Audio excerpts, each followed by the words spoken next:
Order, order. Welcome to today's meeting of the Joint Committee on the National Security Strategy. This is the first evidence session into our inquiry into espionage cases and the Official Secrets Act following the collapse of the case involving the alleged spying activity for China. Our objective from these sessions is to bring clarity to questions that have arisen in recent weeks, to ensure proper accountability and review the adequacy of processes and decision-making. It's unusual for us to examine the details of such a case, but it is warranted given the scale of public concern. So we're going to be hearing from officials today and ministers on Wednesday morning. I'd like to remind witnesses of their obligations to Parliament and the expectation of providing as complete answers as possible. So perhaps I could start by inviting those present just to introduce themselves. Thank you, Chair. My name is Stephen Parkinson. I'm the Director of Public Prosecutions. I'm Tom Little, KC, First Senior Treasury Counsel, and was the instructed advocate in the case that's the primary issue of your concern. Thank you. Stephen Parkinson, the situation we find ourselves in is quite extraordinary. Who do you think is responsible for the collapse of this case? First of all, Chair, may I say how disappointed I am that this case could not proceed to trial. I recognise and absolutely endorse the points that you have made about the nature of this case, and in particular the level of public concern. And I'm very conscious indeed that there were two victims in this case who were members of the House of Commons, who were the victims of a gross breach of trust, as was Parliament itself. In terms of your question, if I may say so, I don't think it is a question of blame. The responsibility of prosecutors is to place cases before the court on the basis of sufficient evidence to secure a conviction. And ultimately, the issue in this case is that we were not able to provide the evidence to sustain the case in respect of one essential element, which was the element that China was an enemy, as was required by the statute. Do you think on that point, do you think there was or did you ever get the feeling that the government wanted this case to fail? Nothing reached me. I should, I'm sure it's known to many members of the committee, but if I may just explain the division of responsibilities in terms of criminal cases. So we don't investigate cases. We look at the evidence and we make decisions about whether it meets our tests. But the relevance of this to your question is that until a very late stage, we weren't engaged directly with any witness. That was the responsibility of the police. So I do not know anything about the background to the statements that were produced. Our responsibility was to look at the evidence, to ask investigators to obtain more evidence if that was possible, and then evaluate whether our tests were met. And the key test for prosecutors is the evidential test, which is there a realistic prospect of securing a conviction? So you felt that you didn't have the evidence that was robust to put before a jury? We did in the first instance. What changed? What changed was the ruling in a case called Rusev, which imposed an additional requirement. So, as I've explained, one of the elements of the offence was to establish that China was an enemy, and our route to doing that was to frame a case on the basis that China was a threat to national security. Threat or an active threat? Well, at the time, a threat. The difference that Rusev, which was another case based on the same prosecution theory, in fact, of threat to national security, there was a ruling in that case which said that you can mount a case on the basis that, in that instance, Russia is a threat to national security, but you have to show that at the material time it was an active or a current threat to national security. So the statement that we had at the time in our case didn't go that far, so we asked for confirmation that at the material time, which was the dates of the offence, China was an active threat to national security. That we did not think that this would be a difficulty, but in the end it proved to be a sticking point, and we were unable to secure that evidence. When you decided to drop the case, what advice did you take before coming to that decision? Well, there was an enormously experienced team involved in this case, comprising internal lawyers, very experienced in national security cases. Mr. Little, who sits on my right, was involved at the outset and was trial counsel. So we had advice from Mr. Little, we had internal discussions, and then the way these things develop with complex and sensitive cases in the Crown Prosecution Service, senior people have to be consulted. That happened as well. And a decision was taken, which ultimately I endorsed, that we would not be able to meet our test, that there was a realistic prospect of a conviction. And at what point did you decide that there was no alternative charges that could be pressed? Given the challenges that we'll come on to in a moment, but at what point did you decide there was no alternative charges that you might level at these two, such as plotting to or planning to commit espionage or any other similar legislation? Well, all this was in the mix, really, at a point at which we concluded that we could not prosecute the case, and that was late August of this year. If I may, perhaps I could just bring in Mr. Little at this point, who was closely involved in advising us on the issue.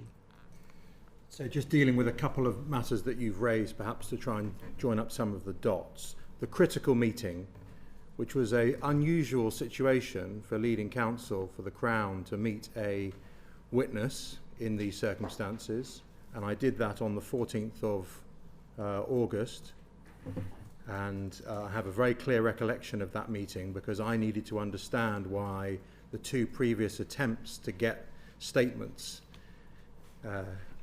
statement number 2 and statement number 3 from Mr. Collins, why, as it were, what I thought would be relatively straightforward to be said, which was there was an active or current threat to national security, why that hadn't been articulated in clear terms. I also want to make it clear I was not concerned if the witness didn't use the word enemy. That would be a matter for the jury. But I needed to have the evidence to support the submission to the jury. And the witness was clear to me that he would not say that China posed an active threat to national security at the material time. That was in answer to what I regard as the million-dollar question in the case.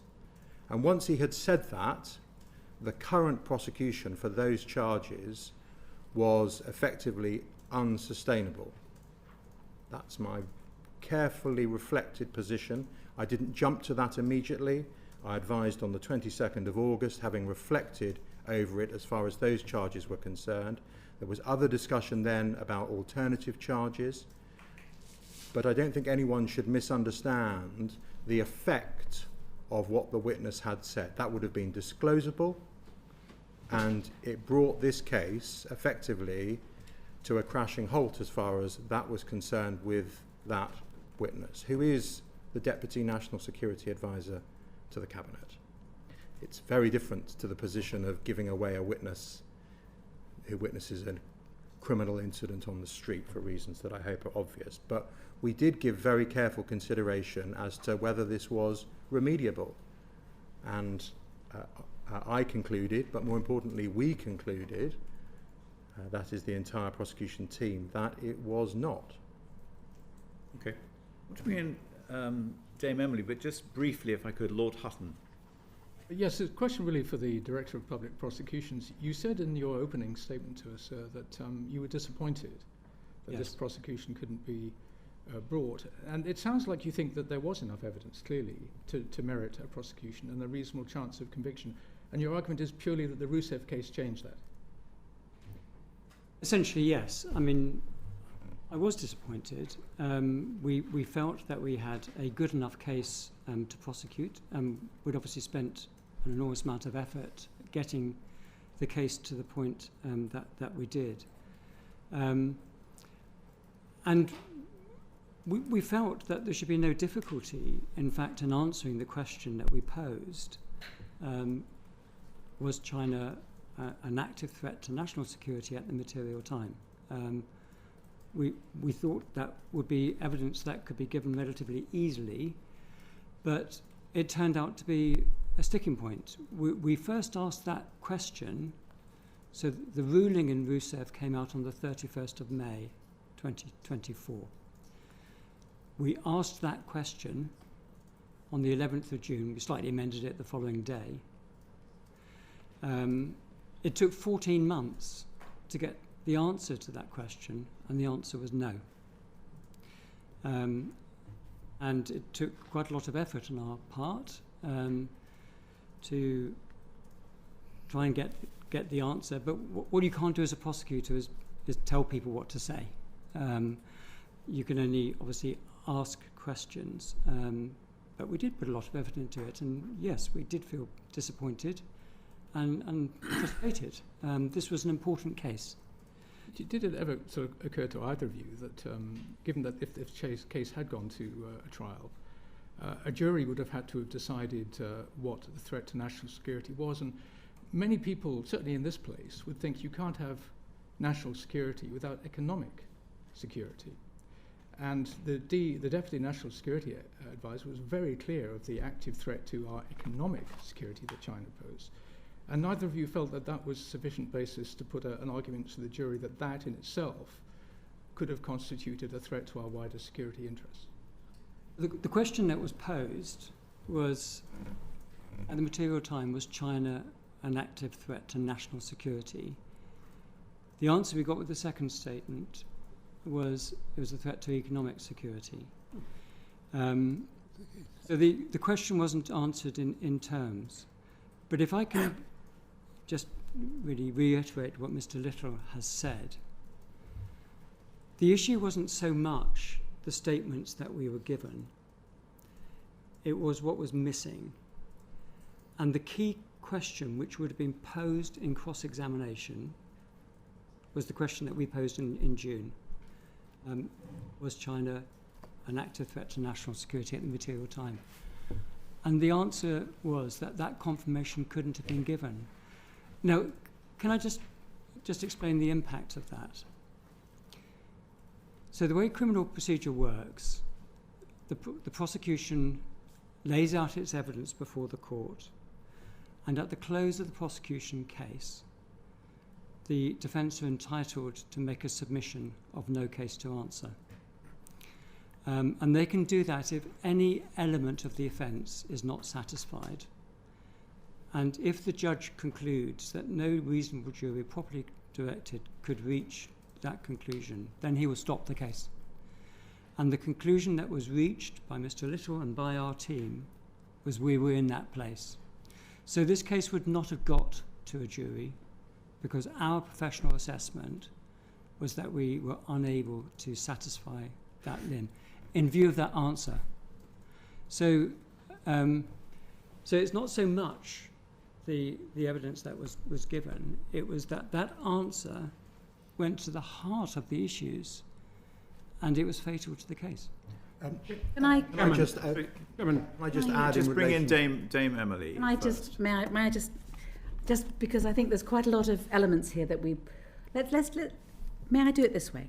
Let's start with the evidence that you first had to charge Berry and Cash in April 24 with under Section 11C of the Official Secrets Act. What you had to prove was there was the actus reus, the guilty act, which was communicating information that might be useful to an enemy, and the guilty mind, the mens rea, for any purpose prejudicial to the safety or interests of the state, and that was an objective test.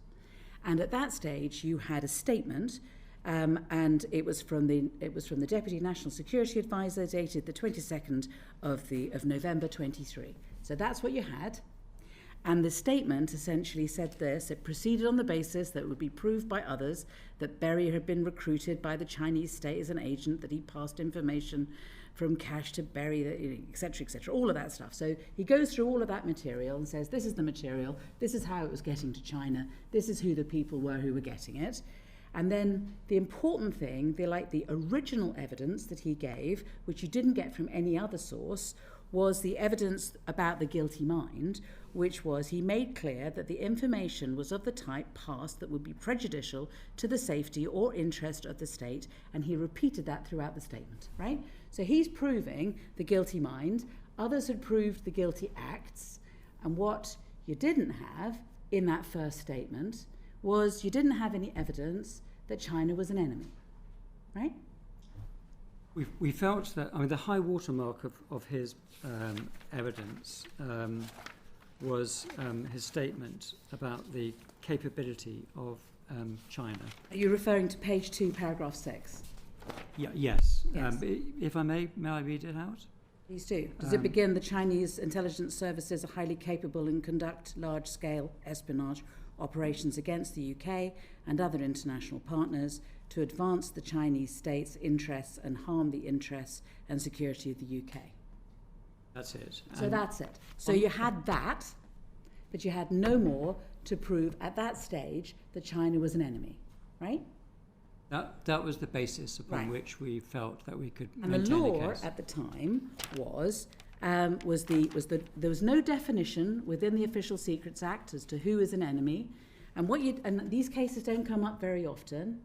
And there had been this case called Parrott, which had come out before the First World War, which tends to show just how often these cases come up, which is not often. And in Parrott, what was said was that the law at the time was that again, Parrott said enemy is not defined, right? But that an enemy can be a country that one day might be at war. We might be at war with, which makes sense given it was the year before the First World War. So again, very vague, but essentially saying we're not going to say what enemy means. So that's your law at the time. You've got that one statement saying that the Chinese intelligence services are capable and conduct large-scale espionage operations, etc., etc. So that's all you've got. And what you're doing, aren't you, when you charge them, is you're thinking, right, we have these different elements, we're going to leave it to the good sense of a British jury to decide whether or not China is an enemy. At that stage, when you were charging, that was what your thinking was, wasn't it? Well, at the stage we're charging, we had actually already begun and ultimately were successful a case based on threat to national security. And that's the case of Rousseff. I've referred to the legal ruling, but of course it was a criminal case. So... I mean, sorry. No. When you're charging the case, you charge on the basis of the law, right? And the law is what I've just taken some time to bring everybody through, which is the statute and a case called Paris. And that's the law at the time, right? You may be sorting out another case that may or may not go to the Court of Appeal. It may or may not make some law. You don't know at that stage. When you're charging on the date that you did, right, which was April 24, you did it on the basis of the law then, not the law that you hoped might come at some stage in the future. You do it according to the law then. Yes, but right. we took the view in both cases that the enemy requirement could be satisfied by demonstrating that the state, in one instance Russia, in the other instance China, was a threat to national security. And so that's the basis upon which we proceeded in this case. I mean, you might have taken the view that you had evidence that China was conducting large-scale espionage operations against the UK and had recruited a couple of people who were connected with the British Parliament, and that by itself might be enough to persuade many a juror that China was an enemy, because it's hardly the behaviour of a friendly country. The basis upon which we took the decision to prosecute was that. But what happened was that when in the earlier case, Rusev, that approach by the prosecutor... No, I will give you a chance to move on. I just want to get the basis of this clear. Yeah. Because what I don't understand, you see, is that if you had enough evidence to charge, why you didn't have enough evidence to carry on with the case, Yes. and what it was that changed. Yes. And you say that the law was fundamentally changed by the case of Rusev, which made your evidence that you had when you charged not sufficient. No, I'm not saying that. What do you If like I to may, say? can I just finish Sure, my yeah. explanation? So the case of Rusev did confirm that you could base a case on the threat to national security posed by another state. But what it did was to also say that if you're basing a case on threat to national security, then you have to demonstrate that at the material time it was a current threat. The difference that Rusev made was that we needed to demonstrate in terms that the totality of the threats posed by China during the period of the offences made China a threat to national security. We weren't quite there on our existing evidence, and so we asked for more. We asked for a positive statement from an expert in this area. The DNSA wasn't giving evidence as an individual. He was drawing on all the resources available within government to produce his evidence. So we're asking him for that bit more.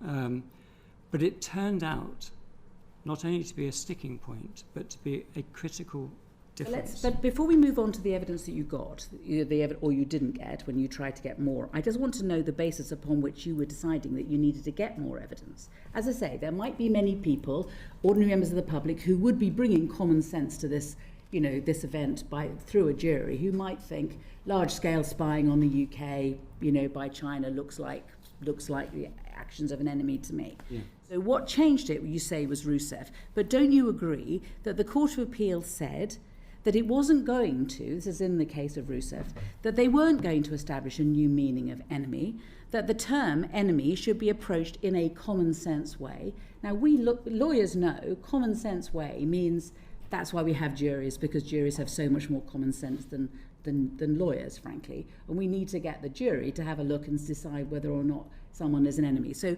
Rusev is specifically saying we need to approach the idea of what is an enemy through a common sense way, i.e. we need to ask a jury.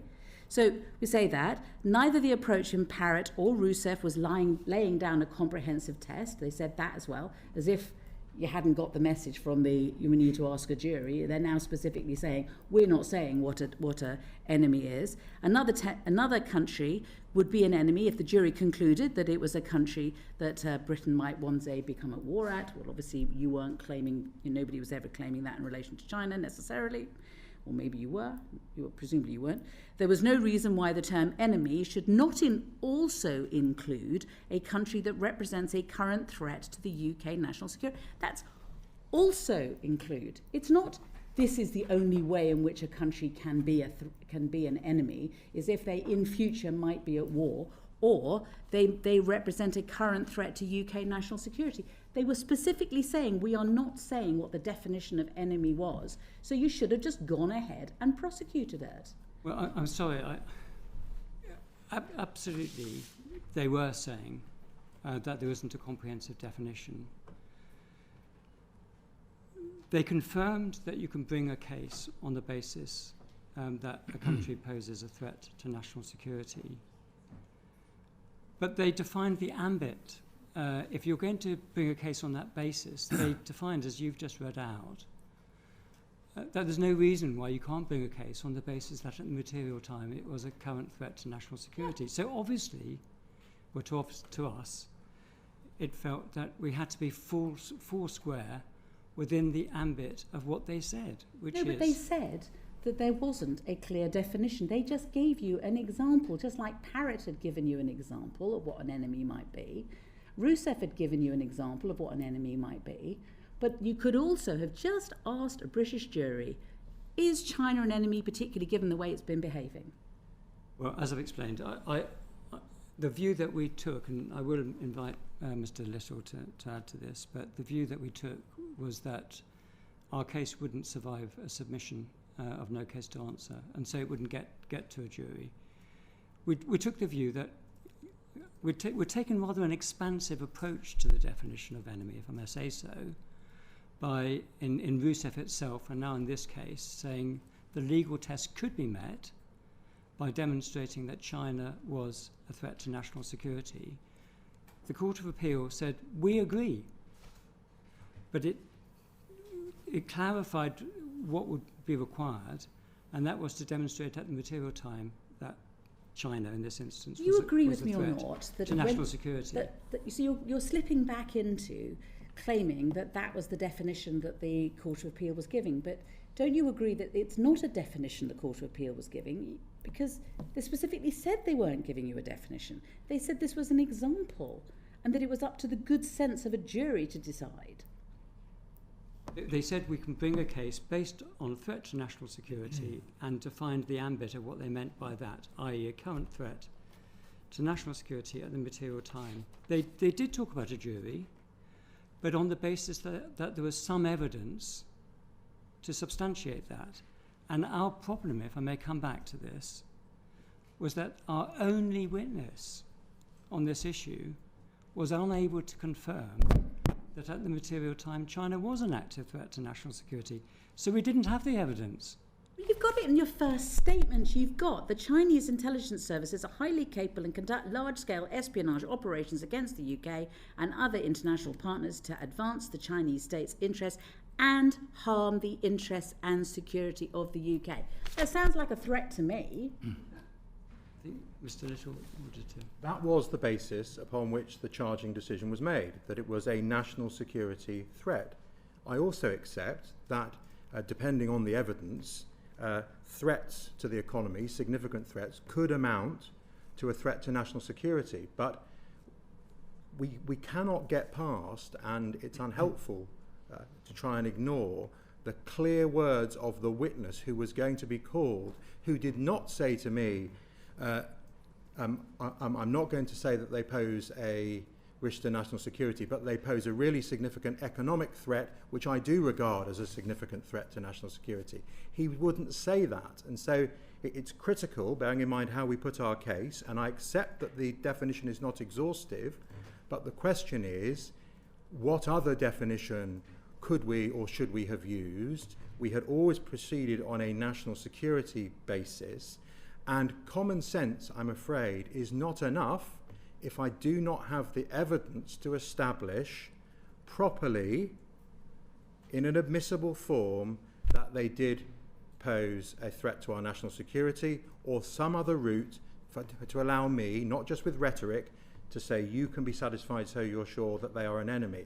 And that's the fundamental problem with the meeting on the 14th of August 2025, because the effect of that was a total roadblock to this prosecution, and that's my firmly held May I just let this will be my last question, and then I move on. I need to move on. This is my last one.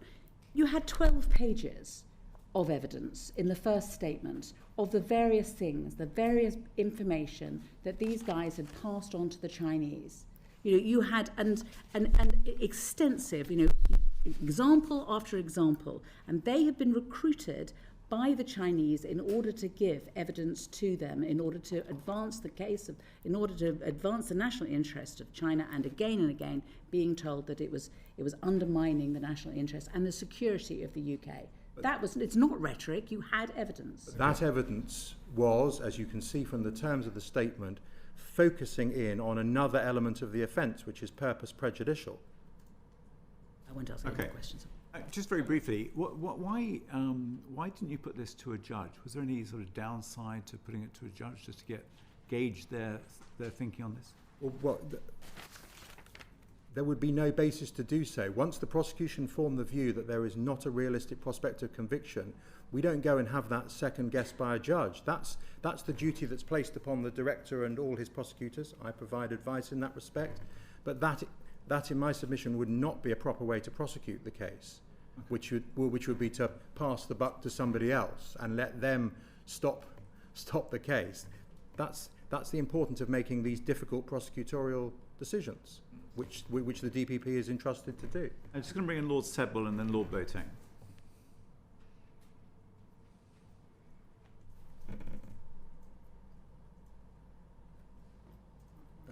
Can we hear you?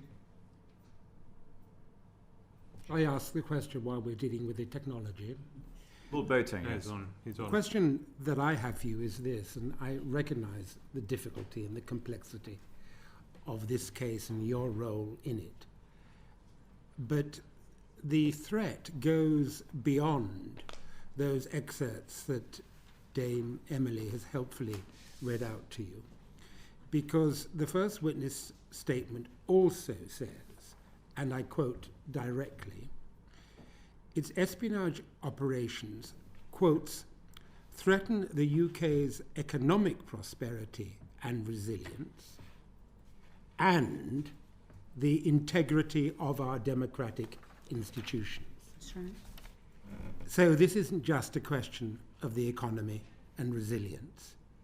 It goes to the heart of our national life, our democratic institutions. Neither of you have mentioned that in response to Dame Emily. So how do you deal with that? Because that would seem, on the face of it, to be the surest possible indication that we were dealing with an enemy, someone whose espionage operations threaten the integrity of our democratic institutions. Well, as I mentioned earlier, we were satisfied on the basis of that first witness statement that there was a case to bring to court. But I'm sorry to keep repeating this, but it's such an important point that I feel I need to. That at the end of the day, on the 14th of August, the witness could not give us the critical evidence that was required by the Rousseau ruling. Well, no, because the Rousseau ruling doesn't deal with the issue of the threat to our democratic institutions in a way that in any way alters the situation that you faced when you made the decision to charge. The statement is very, very clear. A threat to the integrity of our democratic institutions. Mr. Parkinson, in response to the chairman, you made the point that senior people had to be consulted. Was it anything, who were those senior people, and was it anything said by them that led you to reconsider your assessment of the witness statement that very clearly states the threat to the integrity of our democratic institutions? I apologise if I was unclear earlier. When I referred to senior people, I'm talking about the internal governance within the Crown Prosecution Service. The decision-making process involved only counsel and colleagues of mine in the Crown Prosecution Service. I did inform the Attorney General of our decision, but it was the purpose of the meeting was to inform him, not to consult him. You informed the Attorney General of your decision when? On the 3rd of September. And when you informed him of that decision, was there any question about the threat to the integrity of our democratic institutions? Well, he read counsel's advice. We had a discussion. I don't recall that particular issue, but the discussion was around the fact that we were unable to satisfy the enemy requirement for the reasons that I've given. Even though the witness said that at that time there was a threat to the integrity of our democratic institutions? Well, the witness was unable to provide the confirmation that we sought, that China was a threat to the national security of the UK. That was the basis of our case. So something that threatens the integrity of our democratic institutions is not a threat to the national security of the United Kingdom? Well, I know that you are hearing from him later today, and with respect, maybe that's a question to put to him, but the question that we put to him was, can you give us the confirmation that we need in order to continue with this case? And he wasn't able to do so. Thank you. Lord Sebel.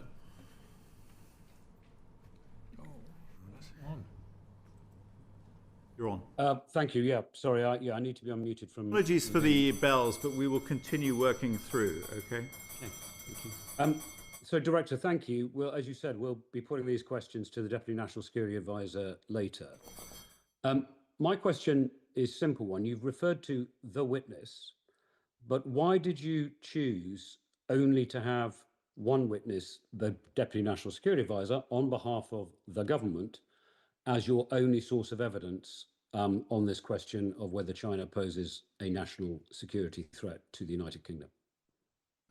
Well, the choice was not made by us. The choice was made by those investigating the case, but he appeared to be the most appropriate person to provide that evidence. As I said earlier, this wasn't personal evidence. He was giving evidence on behalf of the state, and the expectation was that he would draw upon all appropriate sources within government in order to frame his evidence. So he was in effect an expert.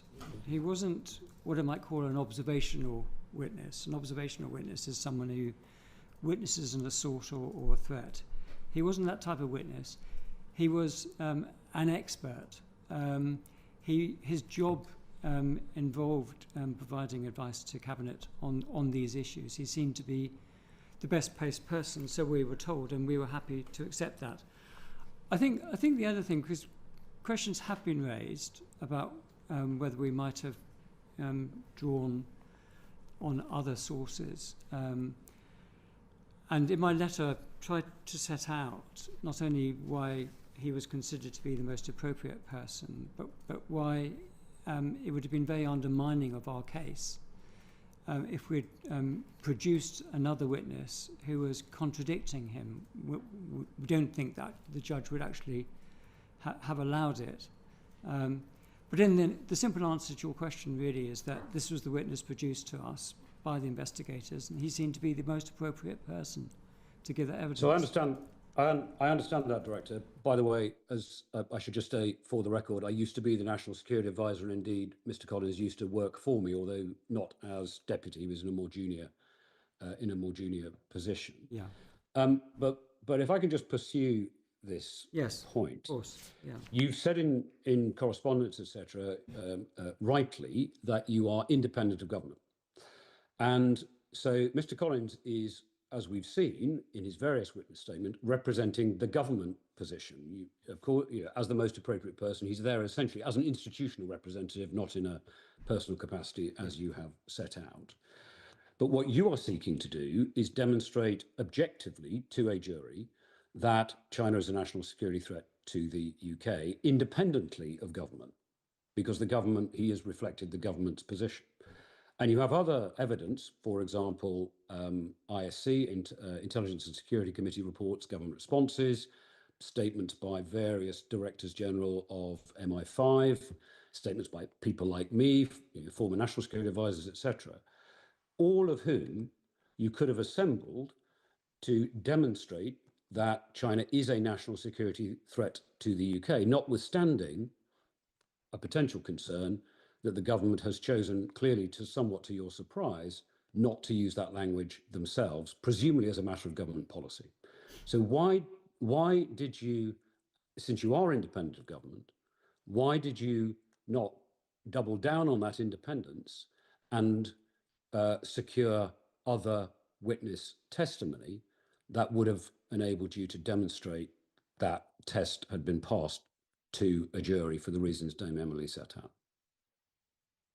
Well, as I've said, producing other witnesses that contradicted our witness, who we were bound to call, by the way, because we needed him to establish the prejudice element of the offence, may not have been allowed, but would have undermined our case. But he did refer to the integrated reviews of both July 2021 and 2023, which set out the overall government position in relation to China. And the integrated review of 2021 didn't refer to China as a threat. It referred to China as a systemic challenge that China poses to our security, prosperity and values. And the Deputy National Security Advisor also referred to the fact that the UK wished to pursue a positive trading relationship with China, as indeed did the integrated review. So he did reference both those reviews, which seemed highly pertinent. But I come back to the point that, you know, the Crown is indivisible, and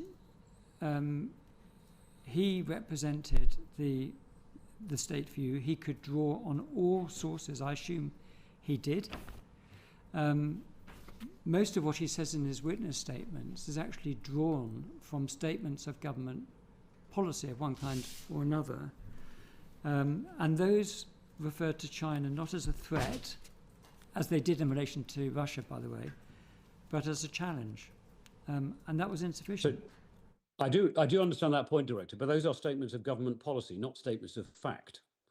That's the point. Integrated reviews are statements, public statements of government policy, and like all public statements of government policy, they are encompassing a range of different objectives. The simple truth with China is that it is both a national security threat and an economic opportunity, and various governments have been seeking to reconcile that tension for decades. And the fact that a government policy statement uses different language is not the same as a legal test of whether at least part of that is that China is a national security threat. And as I said, there are ample other sources of evidence associated with the Crown that state that China is a national security threat. And I entirely understand your point about the risk of contradicting the DNSA. But what you would have happened, presumably, is he would have been cross-examined, including on the evidence that Dame Emily read out and you were discussing with her earlier, alongside other evidence from former Directors General of MI5, or indeed that you could simply put on the record, because these statements are on the record, and the jury could have then made a judgment as to whether government was ducking the question of China as a national security threat for wider policy reasons, which is not the legal test. It's a government policy test, and that's what we're trying to get to. I'll ask Mr. Litter in a second to come in on what would have happened at trial. But if I may say so, I completely agree with you. We were looking to the DNSA to provide evidence of the actual threat. I've said this in my letter, not what government policy was. But it appears he was unable to go beyond the government policy position. In the conference on the 9th of September, he said to counsel that in relation to the 2021 to 2023 situation, he would not say that China was an active threat. And he went on to say successive governments had declined to categorize it as such. So we were looking to him to provide evidence of what the threat was in actuality. But in terms of what he is prepared to say, he was not prepared to go beyond that. But that's my point. He was stating government policy, and you were asking for an evidential test. Yes. He was unwilling to go beyond government policy and thus provide you with your evidential test, and we will interrogate him on that in the later session. Yes. My question is, knowing that, why did you not choose to draw on alternative sources of evidence, including from state servants, that did meet that evidential test? Because what it appears to be the case is, in effect, a government policy became your test rather than an evidential test. I understand the point entirely, and I agree that looks like the position that we had reached. But we were bound to call the DNSA. He had to be called. Of course. And so he would have faced that question. And you confirm, etc. And he would not have been able to give that confirmation. Well, he might have found under cross-examination that he had to go further than he was comfortable doing, because you would have had a range of other evidence, including from Directors General of MI5, including from the Intelligence and Security Committee, including from the government itself in response to the Intelligence and Security Committee, including his own initial witness statement, which you could easily have said, well, you know, Mr. Collins, you may now say you're not willing to say that, but all of this evidence demonstrates that that the government has accepted the China's national security. Isn't that the case? Yeah. Can I bring in Mr. Little, because he's the expert on what happens in trials? If a criminal trial was an inquisitorial process, yes, but he was my witness, so I couldn't cross-examine my witness about inconsistent statements from his own, from other emanations of the state. That's just not permissible in a criminal trial. Nor, in fact, can I call witnesses to impugn the credibility of my own witness when he is the Deputy National Security Advisor. This is not the position. This is straightforward criminal procedure. This is not the position of two eyewitnesses to something that takes place, and I can say to the jury, you can accept this witness on A and B but not C because they're mistaken about that for the following reasons. We're simply not in that territory, and I'm afraid the principle of indivisibility is a real problem for the prosecution in this case. Were it not so, and I could have put him into the witness box and cross-examined him myself, but that's simply not how a criminal trial works. I would have to have asked him in examination in chief what the position was in relation to the threat, because it would have looked awful if he'd been just cross-examined on that. And he would, I am sure, have been consistent with what he told me repeatedly in conference. And he didn't tell me in conference, look, I could say so much more in private, or I could say so much more about the threat, but I can't because I have to just set out what the policy is. So having made the decision to rely on this witness, we could not give him away. He's a witness of truth. I have no reason to doubt him. I am forced to call him, and it is open season for the defence. And my view was that the judge would not in those circumstances have allowed us to call inconsistent evidence from no doubt very eminent and experienced witnesses who would have been able to comment on it. And that is a really important issue which everyone has to understand the realities of a criminal adversarial trial process. I would have to have called this witness first, and that would have been fatal. All right, I'm very conscious of time, and we're going to run out of time. I'm going to be very brief. I'm sorry, look, I'm going to bring in Dame Emily. I've got one question. Because you've said that you decided to rely on this witness, and he had made it clear from the outset, before anyone was even charged, that he was not going to call the Chinese an enemy because of government policy. Government policy being Conservative Party policy at the time, but it continued throughout the time of his having had statements taken from him. Yeah. That's correct, isn't it? It is correct. And we were conscious of that when we made the decision to prosecute. But we concluded that we would be able to prosecute on the basis of threat to national security, and you didn't need to use the word enemy. By basing a case on threat to national security, we would meet the legal requirement.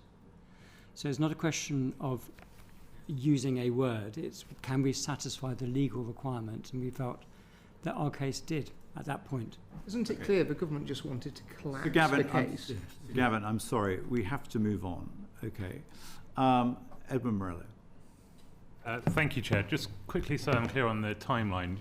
You mentioned before that you had met with Mr. Little and the prosecution team and key advisors in the CPS before you made the decision not to proceed with the case. Do you make that decision, or do you make the decision based on the advice of others?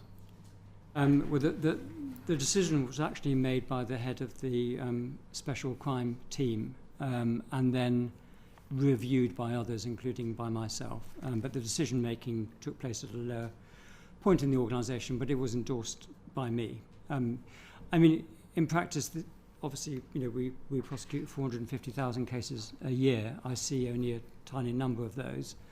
I am cited on the most complex and sensitive cases, and I can intervene. But in practice, you are reliant on the advice of others. Yes, but having said that, at the risk of the Chair's wrath, I must ask the question and allow others to ask the... May I just complete my answer? Obviously, given the volume of cases, I do rely heavily on my colleagues, but with the complex and sensitive cases that come to me, I do look very carefully at them, and from time to time I do push back, and I ask more questions, and I test and I challenge. And in this case, I considered it very carefully indeed, and I concluded that the right decision had been made. I think it's important to say that. In your view, does the National Security Act 2023 make it easier to prosecute espionage cases like this? Yes. Thank you. Sir Gavin. It's very interesting, actually. I was absolutely fascinated to hear about what you were saying about, because you thought it'd be quite easy to establish an active threat to national security. Is that correct? I think we felt that it followed from everything that had been said already. Did you actually, when you were speaking to the government, did you explain to them the implications as to, the statement as it stood, as to how that would impact in terms of the ability to prosecute? So if I may go into just a little bit of detail, I don't want to give a long-winded answer, but as brief as you could. I will. I promise you. We made the request. It took some months before we had a substantive response, but on the 10th of December 2024, counsel met the lawyer who'd been designated to act for the DNSA and to discuss what evidence might be given. I've seen the notes of that meeting, and it was made clear that the evidence we sought was critical. The language used was, we don't want to get into a situation in which the case is dismissed at half-time, which is the phrase lawyers use to describe a submission of no case.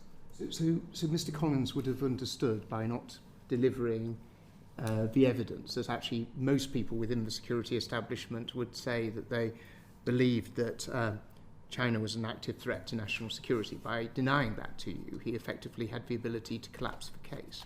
Well, I assume that his lawyer explained the significance of his evidence. At the very latest, the DNSA would have understood this, because at the meeting on the 9th of September, it had already been made plain that the case could not proceed because he was unable to give the positive answer that had been sought.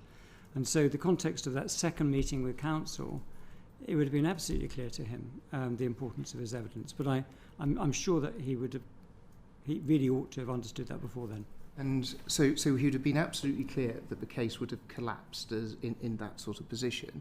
And he would have also understood that even though there's plenty of people within the security establishment that would have agreed with the fact that there was an active threat to national security, you couldn't effectively bypass him. So in essence, there was almost an active government policy to collapse the case. Well, I'm afraid I can't speak to what he thought. I know you're going to be speaking to him. All I can say is that he was unable to give us the evidence that we needed. Because he would have been, a little bit as Mr. Little was touching upon, it was quite clear that with him sticking with that position, no matter who you brought forward to the jury and the judge, effectively the whole case was going to be thrown out. That is the case. I did say this in my letter, but I think it's worth just making this point. All routes by which we might establish that China was an enemy were closed. We couldn't go down the route of threat to national security for the reasons we've discussed. He had said we were aware that he's not prepared to say that China was an enemy or potential enemy. He was not prepared to say that China was opposed to or hostile to the interests of the UK. So there were no other options open to us. The case had to end.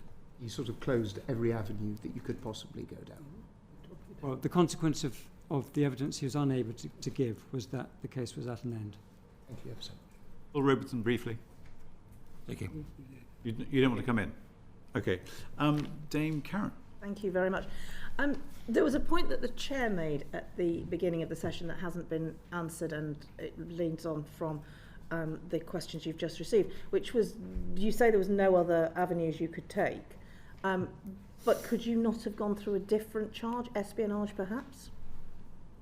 We considered all potential charges, and this is where we ended up. But maybe I could ask Mr. Little, because I know he was advising on this. Yeah, I mean, we gave careful thought as to the evidence that we had and whether we could change horses as far as the offence is concerned. And I want to make it perfectly clear that if I thought there was any way in which I could properly have prosecuted this on the evidential stage using another provision under the Official Secrets Act or one of the other Official Secrets Act, then we'd have gone down that route. The last thing that I wanted to do was turn up in front of the judge in charge of the terrorism list and offer no evidence in the case for all of the reasons that are obvious and that the director has already raised. Okay, thank you. So when we met previously and in response to questions that we've put, you've been very clear that what you needed was some form of a statement around the policy of the government at the time the offences were committed. Is that correct? Well, what we needed was evidence that there was an actual threat. So we weren't asking for statements of policy. We were asking for the witness, as Lord Sedwell pointed out earlier, what we needed was evidence of fact that in actuality China was an active threat at the material time. So the final statement, the description of China, is taken from the Labour Party manifesto. Did that undermine the case? Was that the fundamental problem? I obviously have read in the press that there's similarity between the statement and the Labour Party manifesto, but we were unaware of that. And that wording was the wording that meant you couldn't say that China was a threat. No, to be clear, the problem has always been that those three witness statements were insufficient to enable us to prove the case. We needed that extra element which couldn't be satisfied. So I'm not criticising the content of the witness statements. The point that I made from the outset is that we needed more. And what was missing was a critical element. We will ask those questions to the NSA shortly, but was there any government official, special advisor, minister or anybody that was informed prior to 1st of September that the case was potentially going to fall, potentially going to collapse? Not to my knowledge. So the timing is that the Attorney General was informed on the 3rd of September. Prior to that, he was aware that there were issues, as he'd mentioned in his own letter. So he was aware prior, but he didn't know that you were not going to proceed with charges? That's right. Okay, but he knew prior to 1st of September that there were issues with the case? We gave him regular updates, and we explained that we were looking for a further statement from the DNSA. And the final question. In the correspondence we've received, that after the request for the third witness statement was made, there were further emails from the CPS to clarify the ask. What clarification was required? I think the further emails were prior to the third witness statement. CPS sent an email on the 10th of July. And the third witness statement was the 4th of August. 4th of August. Yeah. And Mr. Little, you met on the 14th of August, was that right? Yes. Okay, so it was the 4th of August was the witness statement, 14th was the was your meeting, and then the 22nd of August is the advice that you couldn't proceed, just so that we've got all the dates absolutely clear. Yes. Okay, thank you. Lord Hutton. Can I just come back to this point about who knew what when? When was the Deputy National Security Advisor told that if he didn't provide this extra bit of evidence about China being an active national security threat, if he didn't provide that statement, that the case would collapse? Was he told that? Well, he wasn't. That wasn't the nature of the conversation. On the 3rd of September. Sorry, why wouldn't he have been told that? It seems the obvious question to put to him. May I just simply want to reframe, if I may, what happened. So on the 3rd of September, as I've mentioned, I informed the Attorney General of our decision. Then later that day, I informed the Cabinet Secretary of that decision and explained the reasons for it. Then the DNSA came in at the conclusion of that meeting, and I informed him of our decision. It was clear from the conversation that then developed that he felt he could offer more. He said that the meeting with counsel had been brief. So I reached the conclusion that no further steps should be taken in this case until the DNSA had had a further opportunity to meet with counsel. So that's the way the conversation developed. And I said, no communication, please, to anyone, because an issue has been raised that there may be more to be said. So that happened, and the second conference with counsel took place on the 9th of September. But the DNSA was obviously aware of the context of that meeting, which was that we'd been on the point of offering no evidence. And so he would have understood the reason for the conference and the reason for the question. So effectively, sorry, Mr. Little, did you? Can I just add that in the way you articulate it, I can understand why you do put it in that way, but I would never have expected a witness to effectively almost have a gun put to their head and said, you need to say this, otherwise we're going to drop the case, because you can understand what the inevitable effect and how that would be used if he then said, oh, well, they do, then we would have to have disclosed the terminology used. But your real point is, was he on notice more generally about the impact without there being a threat? I took the view, certainly on the 14th of August, that he understood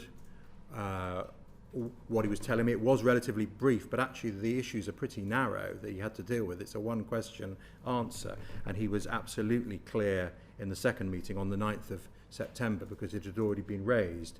And although some of the language used was not identical to the previous meeting, the substance and effect of it was identical as far as my conclusion was concerned. So he certainly knew this case was going to collapse. Well, you'll have to ask him, but I'd be surprised if he didn't. I think I could. Just very briefly on this thing about other charges, could you just explain to the committee why you didn't consider a charge under the Criminal Attempts Act? In respect of which underlying... The espionage activity of these two people, because clearly from the evidence that we've seen, they knew they were spying. They talk about, we're in it now, we're spies now. Why did you not think that they were attempting to breach the Official Secrets Act? Because it looks to me like they were. Well, we'd still have to establish, depending on what route you're taking through the Official Secrets Act, we'd still have to establish with an attempt that there was an enemy underlying it for a Section 1 offence under that legislation. So, but sorry, I mean, obviously, I don't want to give sort of legal advice on the hoof. I really don't want to do that. But my understanding of the Criminal Attempts Act is that really, if the two people who were charged thought they were actually contravening the Official Secrets Act, that was enough to bring a criminal attempt prosecution. No. I don't think it's as easy as a yes or no answer to that. It would depend on how that was put, but I can't see how we could have maintained an attempt here to perform what would be impossible if I didn't have any element of them being an enemy. There are sometimes lateral ways in which one can deal with certain inchoate offences in relation to conspiracies and so on and so forth, but There was a conspiracy. But There- it looked there like certainly was a They were conspiracy. conspiring together, weren't they? Okay. Well, no, I do think this is rather important. Yeah, well, the question is, what would why they- didn't you charge him with conspiracy? Why didn't you add that to the indictment? Well, but we would, they would still have had, in this basis, they would still have had to have been an enemy as far as that was concerned. But by the first statement, there were espionage operations which threatened the integrity of our democratic institutions. What more do you need? Well, These men were conspiring to do that. Well, the That pro- was the evidence that was contained in the first witness statement. well, the problem that we had, and I'll go back to it again, is the unequivocal position that the witness took in the meeting on the 14th of August. And it's important that people don't shy away from that. I was at close quarters to him. I looked at the witness in the eyes, which is something that I've scarcely ever done, absent a expert such as a pathologist. It just doesn't happen. And it happened because of how important this case was, but the effect of that discussion was, in my view, terminal as far as the charge was concerned, and we did reflect upon alternative offences, but concluded that there wouldn't be a realistic prospect of conviction in relation to them. An espionage case couldn't have been brought because of what the witness said. Yeah, that's the view that we took, yes. Okay. Can I thank both the witnesses for your time today? Sorry for the interruptions with the vote bells and so on. We will now suspend our sitting for the second panel.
Order. Welcome back to today's meeting of the Joint Committee of the National Security Strategy on Espionage Cases and the Official Secrets Acts. I would just like to remind witnesses of their obligations to Parliament and the expectation of providing as complete answers as possible. Can I start by just asking the witnesses to introduce themselves from my left? Matthew Collins, Deputy National Security Advisor. And Chris Wormald, Cabinet Secretary. Thank you for joining us. Sorry we're running slightly late, and just to forewarn you that there is the possibility of votes. We're going to hopefully conclude this before those votes get called, but hopefully we'll be able to maintain choracy through that time. Perhaps I could start with you, Matthew Collins. How do you feel about the collapse of this recent case? Disappointed. I have worked at the cutting edge of national security issues for the last 10 years, of countering terrorism, countering state threats, have been at the heart of successive government responses to Russia's invasion into Ukraine. I very much wanted to secure a conviction in this case. A lot of people put a lot of effort into investigating the issues and building the evidential case. When I agreed to be a witness, I knew it was going to be tricky because of the nature of the Official Secrets Act in 1911. But I was willing to put myself forward to give evidence in the best possible way to secure a successful conviction. I was expecting to provide evidence in an open court. I have to admit I wasn't quite expecting to provide evidence at a select committee hearing, but I'm very happy that I have the opportunity to set out what I would have said. So one thing I just wanted to ask you, we've heard in recent months about the current government's mantra of cooperate, compete and challenge.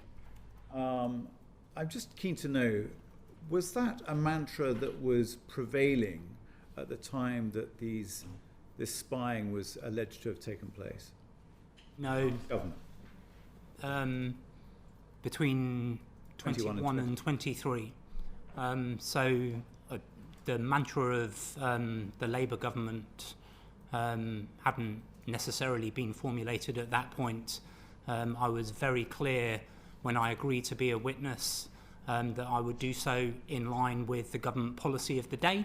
As a civil servant, you would expect no less. Okay. What was the prevailing attitude between 21 and 23? Well, you can see several quotes from both the integrated review that was published in 2021 and also the integrated review refresh that was published in 2023. I can read some of those excerpts if that would be helpful, but I think they stand, they've been published and have set quite clearly the framework of the previous government's policy towards China.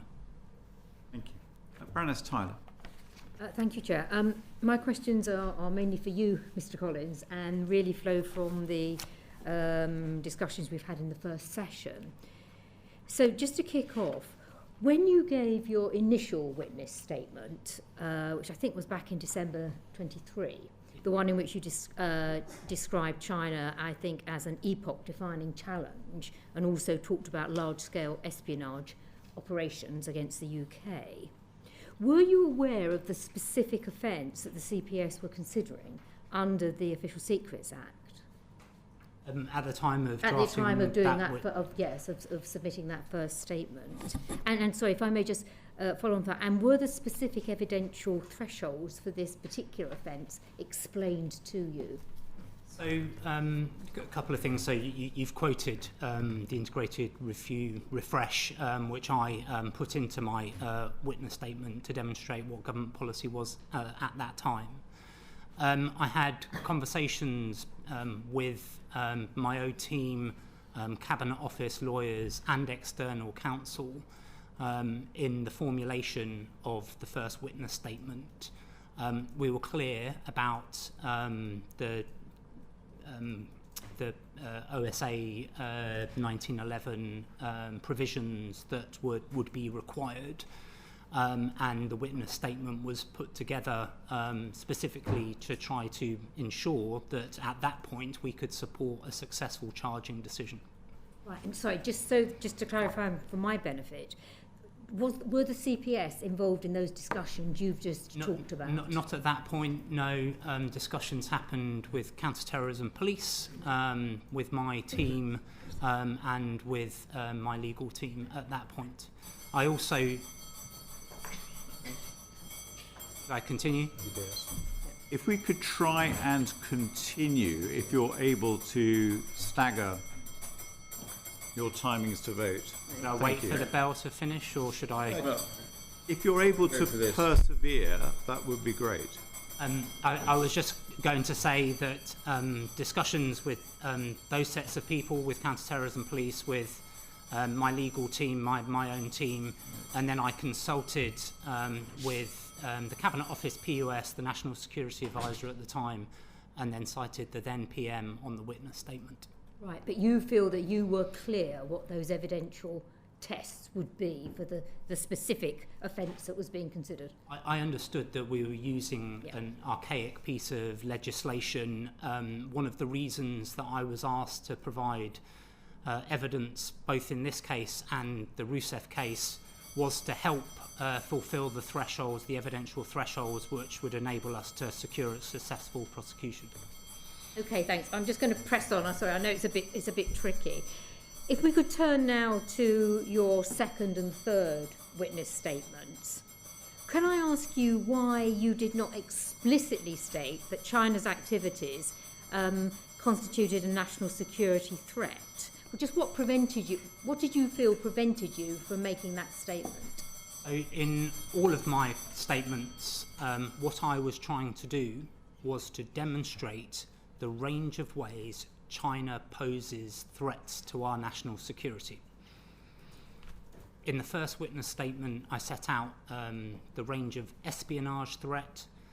In the second and third statements, I set out the cyber threats, the economic security threats, and the threats to our democratic institutions.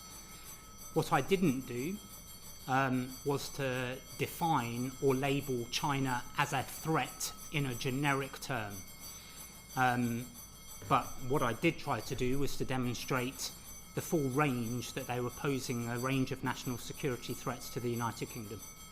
Okay, so if I just to help the committee on this point, because it is absolutely critical, was it basically that your decision not to say to describe China as a national security threat was a sort of a judgment call that you came to at the end of setting out all the things you mentioned in the statement? Was it your final sort of judgment call? As I mentioned in my response to the chair, when I started this process, I was always clear that I would need to be in line with government policy at the time. I've quoted extensively the range of government policy documents at the time. In the government at that time did not go so far as to label China a threat in the generic sense. It did say in a range of ways that there are threats that we need to protect ourselves from. I know that is a very fine distinction, but what I tried to do was evidence in all three of my witness statements the range of threats that China poses to our national security. So in the way that you actually worded your statements, you were explicitly taking account of what government policy was in relation to China? As you would expect of a civil servant. Right. So could I just follow a couple of follow-up questions then? Is what did the CPS precisely ask you for when it was requesting the two further statements? What specifically did they ask you to provide in those two further witness statements?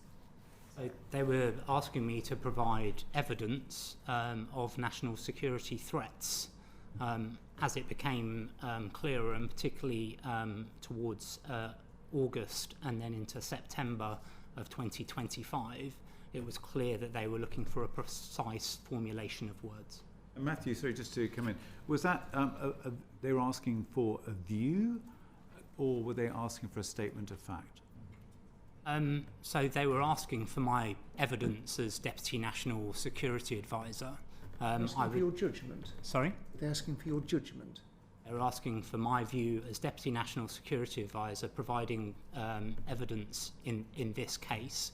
I was clear from 2023 that what I would provide in order to support a successful prosecution would be in line with government policy at the time. I also tried to demonstrate, as you've seen in my witness statements, a range of ways that China poses threats to our national security. Ernest Tyler.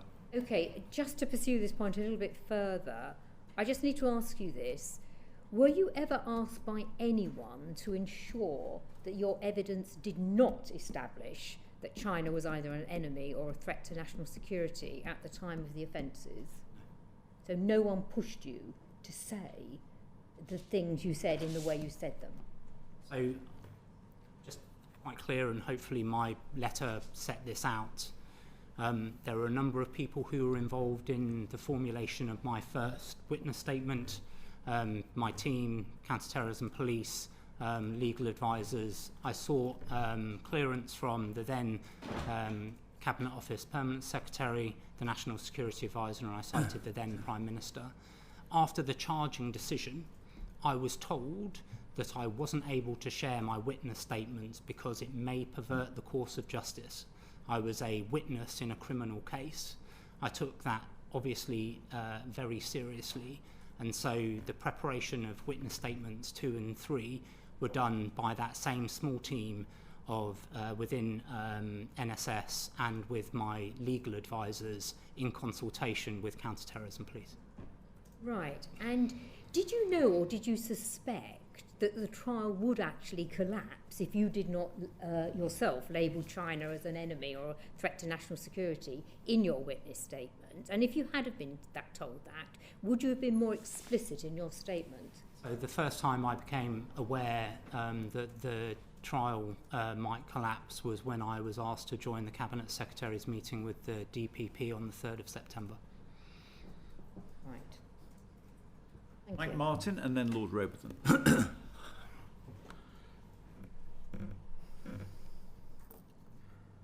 Yeah, thank you, Chair. Mr. Collins, if I may, the questions will be to you. So you've been very clear that at the beginning of the process, you were only able to give evidence on the basis of government policy. Would you say it's fair to say that that was your evidence? Your evidence was what the government policy was? So I was able to draw from a range of sources. I was able to draw from the evidential bundle that operational partners had pulled together. But in describing that through my witness statements, I was clear in the formulation of that in the autumn of 23 that as a civil servant, I would be able to give evidence only in line with government policy at the time. Okay, thank you very much. And in your view, I mean, you've got this great perspective because you've straddled both governments. With respect to China, and particularly this idea of whether or not China is a precise wording, an active threat to national security, would you say there's any difference between the policies of the Labour and previous Conservative governments? I wouldn't say there are huge differences. No, I think there are differences in points of emphasis. There are definitely differences in the language that is used. Could you give me some specifics, please? Sorry? Could you give me some specifics of those differences? Well, I would say that the Labour government at the moment has been quite clearly wanting to ensure that it engages with China. However, the previous Conservative government also wanted to engage with China. A former Foreign Secretary travelled to Beijing for a series of meetings, and the Prime Minister met Prime Minister Li, I believe, in 22, although my memory might be failing me on the specific date of that meeting. But there are degrees of emphasis different, but I wouldn't say there's a huge amount of difference. Thank you very much. So essentially the same policy with respect to China, or with respect to this specific question. And you were very clear at the beginning that you could only give evidence, if you like, through the lens of government policy. We've established that substantially the government policies didn't change either side of the general election in 2024. And you're nodding. I'm just going to say that because then it will go down on the written record. Now, we've just had the Director of Public Prosecution in front of us, and he was very clear that the CPS needs statements of facts. They don't actually care what government policy is. They need statements of fact. So the fact that you were clear at the very beginning that you'd only give evidence through the lens of government policy, do you think actually that the CPS made a mistake in calling you as the star witness? Because you could never actually give a wholly factual account of whether China was an active national security threat, because you could only give that evidence through the lens of government policy, which the CPS was not interested in. Could I butt in at this point? Because I watched the previous hearing. I don't think the DPP at any point said he didn't care what government policy was. I don't think he used that phrase. No, you're right, he didn't. But he did say we were only interested in what the facts were. So, Mr. Collins, if I could put the question to you, do you think that the CPS made an error in calling you as a witness to give facts about whether China was a national security threat? Because you was very clear from the beginning, you've told us that you could only give evidence through the lens of government policy, which didn't really materially change between the Conservative and Labour governments. So I don't think it was incorrect to ask me to be a witness, given the position that I hold, what I see through the intelligence picture, what I see through the security brief, and the fact that I'd have advised successive governments on those threats. I can say very clearly what I was able to say. And what I was able to say is that China poses a range of threats to our national security. I was able to say that these include espionage threats, cyber threats, threats to our democratic institutions, threats to our economic security. I would be able to say that these threats are very real and persistent, and that operational partners are dealing with them on a daily basis. I also, incidentally, articulated all of that in my witness statements. All of those examples are in my witness statements. Yeah, and additionally, sorry, could I add an additional point? I mean, as the DPP made clear, particularly in his exchanges with Ms. Thornbury, the original witness statement met the bar for prosecution. So the question of whether Mr. Collins was an appropriate witness, well, as I say, witness statement 1, was the DPP made clear in your previous session, met the bar for prosecution at that time. Lord Robertson. Yeah, Mr. Collins, I don't doubt your good intention, and I'm quite sure you are disappointed that this case did not pursue. But I read, if I may, briefly, that your conclusion, the first witness statement which has just been mentioned, which is the suspect's alleged activities were prejudicial to the safety or interest of the UK and will be passed directly to the Chinese state. Now, something changed between December 2023 and not having a... This document says they're spying. They're spying. So what changed? Why did you change your mind? I haven't changed my mind. I stand by absolutely every single word. Apparently, you said to the CPS you'd be unwilling to describe China as a threat to national security, which is exactly what you said in your first witness statement. I stand by absolutely what I've said in all of my witness statements. I said that in all of the case conferences that I had with the CPS in preparation for the case. I was very clear in what I just said, what I would be able to say about the range of threats that China poses to our national security, including the espionage threat that I mentioned in my first witness statement.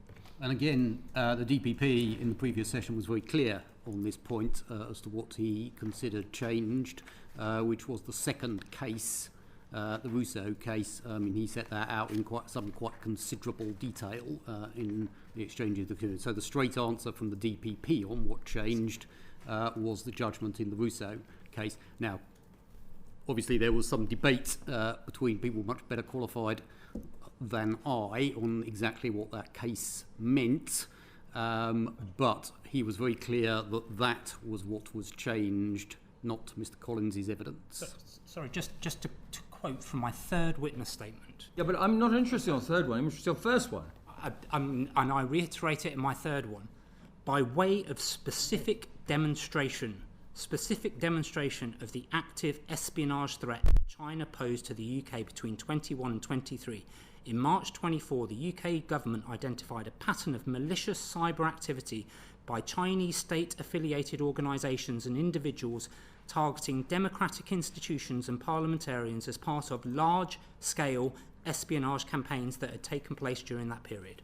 Yes, so this is also the statement in which you, rather surprisingly, quote the Labour Party manifesto. Well, I was asked to include reference... You were asked to include it. I was asked... Well, that's what I wanted to get to grips with. Okay. I was asked to include a reference to the new government's policy by counter-terrorism police for fear that there would be a wedge driven between my witness statements and the new government's policy. I did that. And just as a point of fact, I drew from an answer to a parliamentary question rather than the Labour Party manifesto. So there was pressure put on you on this? No. I was asked by a CTP, as I was throughout all of my witness statements, to provide evidence in support of the case to secure a successful prosecution. Edwin Morello, briefly. Mr. Collins, given the range of threats to national security that you outlined in your evidence and the actions of espionage that you outline across your evidence, are these the acts of a friend or an enemy to the United Kingdom?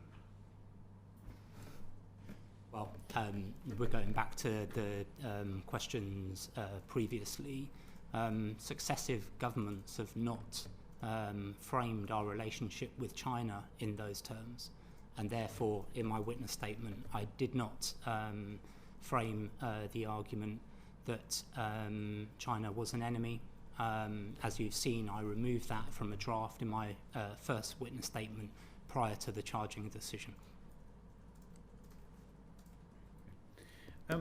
Just in the previous session, Tom Little just said that he looked you in the eyes, Matt Collins, on the 14th of August and you made it clear that you would not stand up in court and say that China was a threat. Is that your recollection of that meeting? So my recollection of the meeting on the 14th of August, and actually it was very consistent with subsequent meetings on the 3rd of September and then again the 9th of September, was that I would set out the range of threats that China poses to our national security, as I have done in my witness statements. Okay, thank you. Can we move on? Baroness Fool. Thank you very much.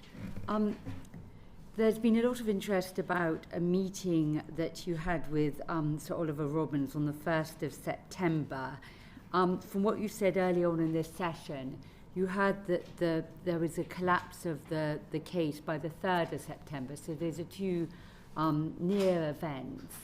So, Mr. Collins, starting with you, you did attend a meeting. Who else was there, and did the case come up?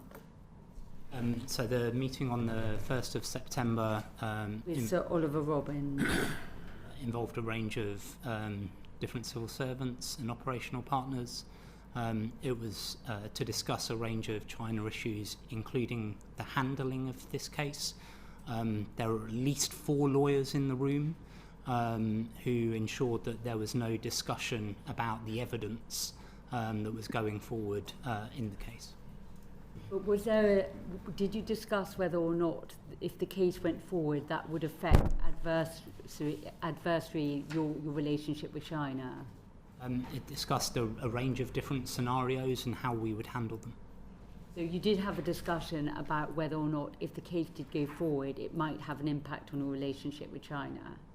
So, as I say, it discussed a range of different scenarios and what we would do to ensure that we managed our diplomatic relations, not just with China, but with other partners as well. And 2 days later, the case collapsed. You were told that the case had collapsed. So, the Cabinet Secretary was informed that the DPP would not take the case forward. I was asked to join that meeting at the end to explain to me why. So you didn't know at the time that the case was going to collapse. Did you talk about whether or not to describe China as an enemy was something that you needed to say to make the case work? No, as I say, there was no discussion about the substance of the evidence in that meeting. So Chris, were you at the meeting? I was. And who else was at the meeting? Was the National Security Advisor there as well? The National Security Advisor, yes, was there. The meeting was exactly as Mr. Collins described. It was to discuss different scenarios and how they would be handled. It was not to discuss the evidence in the case.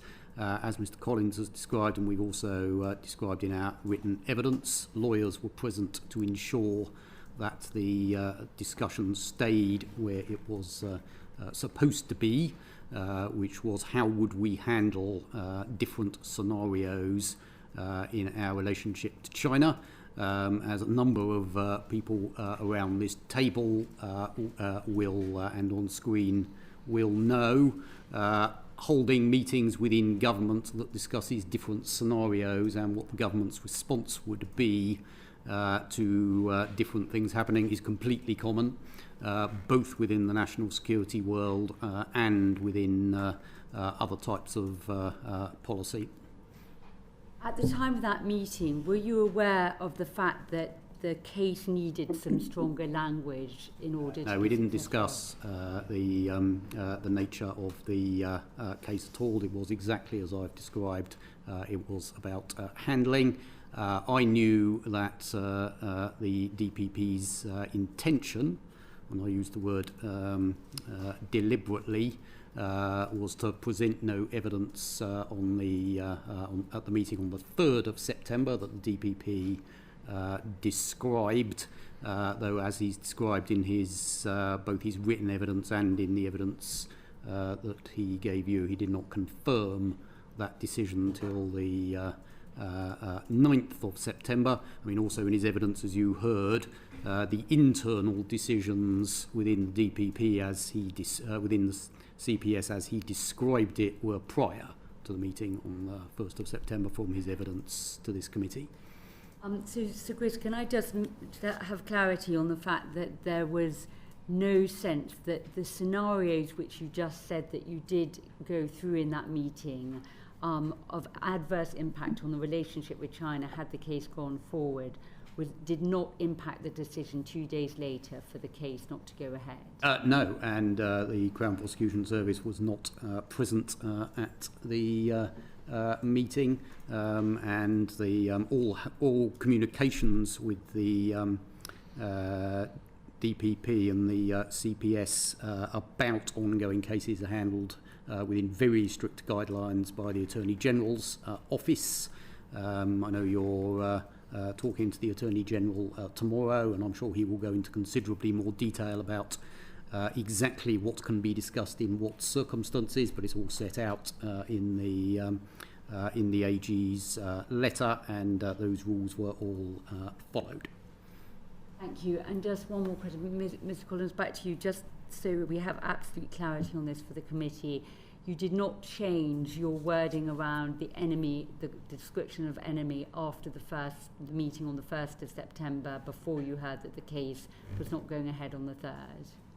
Definitely not. The language about enemy, as I articulated in my response back to the committee was taken out of my first witness statement before it was submitted in December 2023 to be in line with government policy at the time. Yeah, and sorry, just on that, I mean, just as a point of fact, all 3 witness statements by Mr. Collins were submitted well before the meeting on the 1st of September, and there was no witness statement after the 1st of September. Okay, and Mr. Collins, when did you have the conversation with the counter-terrorist police who asked you to add that line, that clarifying line about the government policy on China of the day as opposed to the previous government? So it came in during the various different back and forths that we had when I was asked to provide the second and third witness statements. I reinserted it in the third witness statements because my legal team suggested that we needed to be as consistent as we possibly could be in all 3 witness statements. Thank you very much. What happened? Matthew, can I just go back to something you said earlier? And by the way, I want to thank you for what you do to preserve national security in our country. You said you were disappointed by the dropping of the case, but you couldn't have been surprised that this was going to be the outcome, could you? So I was a bit surprised, actually. I always knew it was going to be a challenge. When we discussed it with my team and with operational partners way back in 23, it was always going to be more of a challenge in this case than the other case that I gave a witness statement to. That's because of the nature of the actor and the nature of the incidents in question. But throughout the period from the submission of that first witness statement until I was informed that the intention was to drop the case, I was trying to ensure that we could support a successful prosecution. And so I was somewhat surprised when I was told on the 3rd of September that the intention was to drop the case. But you do identify a whole range of threats that Chinese espionage poses to the security of the UK. No one's disputing that, and we're thankful that you pointed all that out. But clearly CPS wanted something extra from your witness statements that you felt unable to give, and your response to that is that you couldn't give that extra statement because that was not the then policy of the government in relation to China, as it hadn't been in relation to the previous government's policy in relation to China. I was very clear from the outset when I agreed to be a witness that I would do so in line with government policy at the time in question obviously being 2021 to 2023, so the previous Conservative government.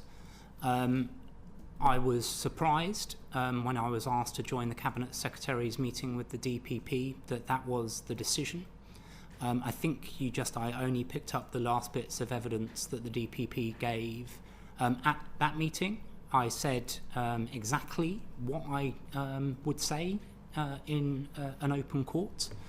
That obviously gave him pause because he asked for another meeting with counsel on the 9th of September where I again repeated very much the same refrain that I have given to you today about what I would be able to say.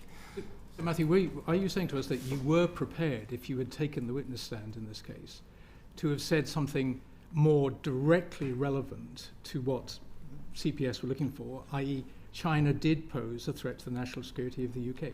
So what I said I would be able to say is that China poses a series of threats to UK's national security.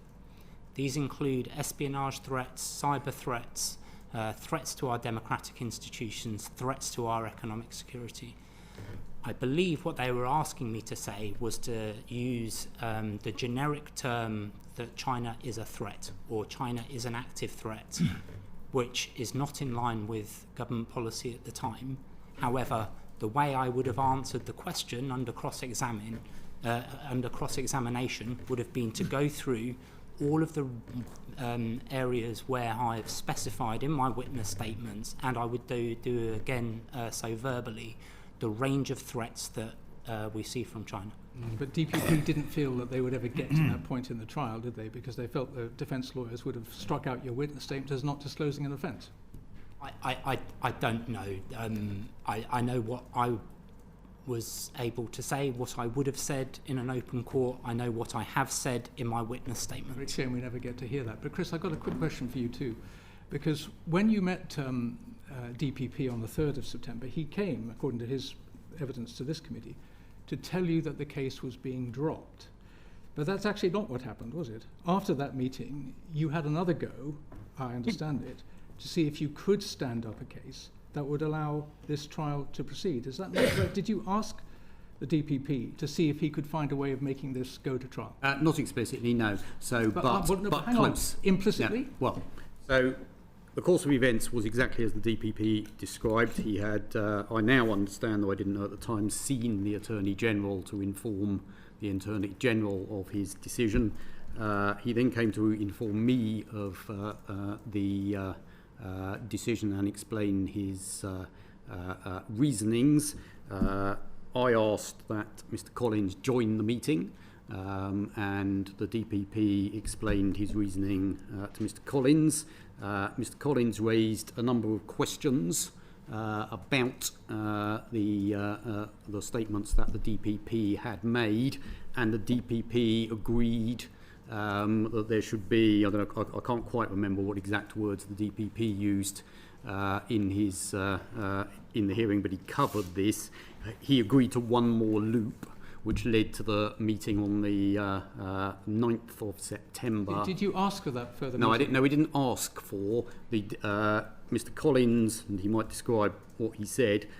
Raised a series of questions, and the DPP volunteered to look into those questions, which is what led to the meeting on the 9th of September, and then his subsequent confirmation that he was going to fulfil his intention not to present evidence. This was your last gasp attempt to try and keep this case going, was it? As I've described, I was somewhat surprised on the 3rd of September to be asked to join the meeting where, and it was obvious when I joined that the decision had been made.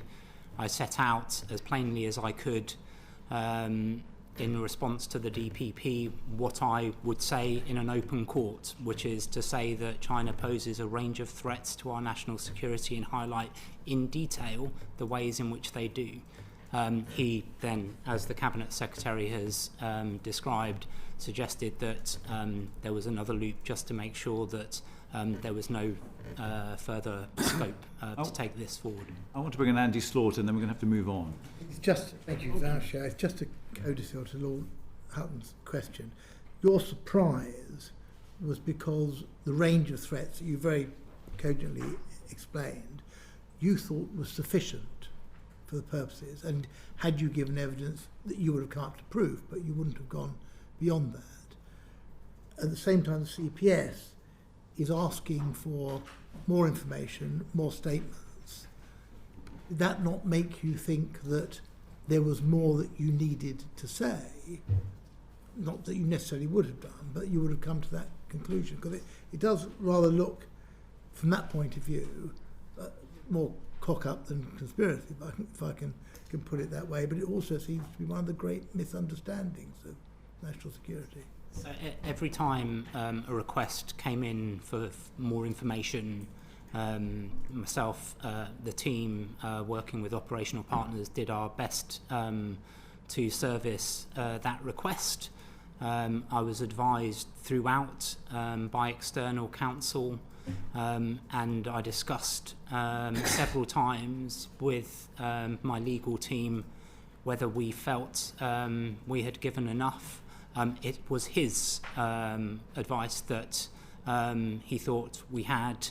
You might want to ask him. He probably still thinks we have. Yeah, if I can add to your question, I mean, obviously, so I am not an expert in this case in the way that Mr. Collins is. I wasn't involved up until the events we're discussing here. But on the 3rd of September, the new information I received from the DPP was the importance of the Rousseau case, as discussed with Ms. Thornbury. And I say I'm not a lawyer and I'm not an expert in the case, but I left that meeting with the clear impression that that was what had changed. It was the Rousseau case, and the DPP described the impact in exactly the way that he described it in this hearing, that was what had moved the bar in this case, and that was what had led the DPP to seek further evidence on top of that, which had led to the original charging decisions. I say, I can only speak for myself, but that was the new information. That was what I thought the new information that had been delivered to me that explained the change was. I don't know if that was the same for you, Matt. Very briefly. Yeah. Mr. Collins, you are an experienced and long-serving, dedicated public servant who has been at the heart of our nation's security for a good many years now. Is it your view, as a matter of fact, that China's espionage operations in this country threaten the integrity of our democratic institutions? Yes. Is that expression of fact something that ran through all three statements that you gave in this case? Yes. Then it is hardly a wonder that you are surprised that this prosecution was dropped. Thank you. Mike Martin. Mike? Thank you, Chair. I'm muted. Am I muted? No, we can hear you. No, apologies. Thank you, Chair. So if I may to both of you, perhaps to Sir Chris first, just a couple of just clarifications of fact, please. So the current NSA is a SPAD. He's a special advisor, a political appointee. Does that in any way affect his, the nature of his engagement in handling the legal side of national security? I mean, does it compare differently to previous national security advisors? For instance, Sir Mark Sedwell, who sits on this committee, or Lord Sedwell now. In some small regards, yes. So Mr. Powell fully complies with the Special Advisor Code. He does not play a role in line management. So unlike when Lord Sedwell was National Security Advisor, Matt Collins reports in line management terms direct to me, not to the National Security Advisor. And there are also limits on what executive decisions the National Security Advisor can take in line with the Special Advisor Code, and those specific decisions are either taken by me or by one of the Deputy National Security Advisors. There is no restriction, obviously, on the advice that the National Security Advisor can give to the government, which can obviously come from a Special Advisor or a civil servant. In this particular case, the relevance is because we were discussing matters that happened before Mr. Powell was National Security Advisor.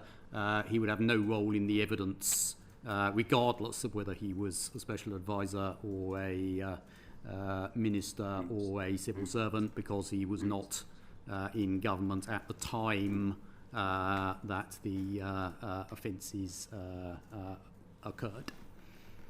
Thank you. And that's quite interesting there. So Mr. Collins reports to you as the Cabinet Secretary because he's unable to report to his Special Advisor, the National Security Advisor.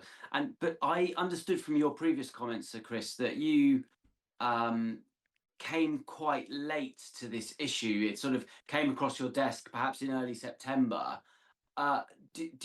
Is that correct? Do you think you should have been across it earlier than that? In detail, yes.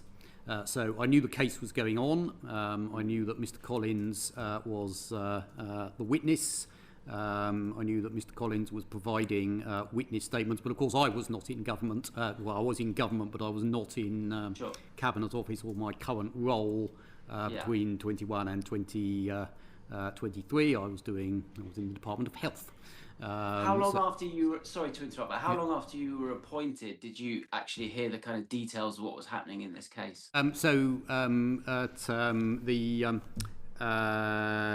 The case in detail, not until September.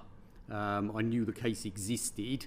That is not a surprise. As I say, I was not in Cabinet Office or a national security role between 21 and 23, and I would have no reason to know the details.